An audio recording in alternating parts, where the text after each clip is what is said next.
Le titre de l'article c'est Avantage ou non d'intégrer l'éthique dans la salle de classe. L'auteur introduit le texte en disant qu'il est nécessaire de commencer à s'informer dans l'utilisation de ces outils technologiques parce que d'ici à peu de temps, l'on devra les intégrer dans la salle de classe puisque l'éthique constitue une véritable source d'information et de formation qui considère très importante et donne lieu à la créativité des apprenants. Après, il commence à définir les avantages et les inconvénients d'éthique. Parmi les avantages, l'auteur souligne les suivants.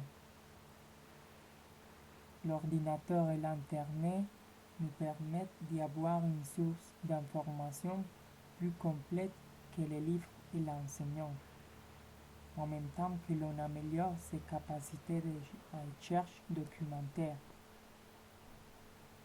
Avec l'éthique, il est plus facile de socialiser, de partager et d'enrichir les expériences d'apprentissage puisque l'on est plus facilement motivé qu'avec une méthode traditionnelle d'apprentissage. L'utilisation d'éthique dans la salle de classe pourrait prendre compte des intérêts des étudiants pour agrandir les compétences, favoriser la création de ceux-ci, jouer en faveur de l'estime de soi et donner de la puissance au travail en équipe. Parmi les désavantages qui trouvent l'auteur, nous avons les défis par rapport au temps de préparation des activités, les contrôles qu'on doit exercer sur la navigation, les coûts d'acquisition des équipes et l'accès sur l'Internet et des difficultés avec la quantité des ordinateurs. Je trouve le thème d'éthique très intéressant, actuel et utile dans l'apprentissage des langues étrangères, lorsque l'on voit de nouvelles technologies remplir tous les aspects de la vie quotidienne.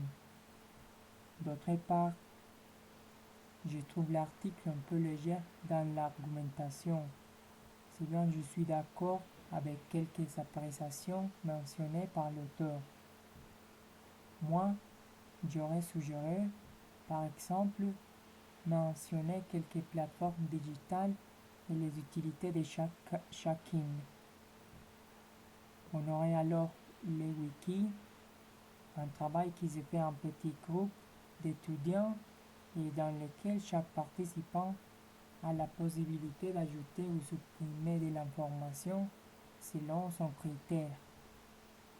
Les movie makers pour produire des petites vidéos avec des images et sons, très utiles pour travailler le vocabulaire.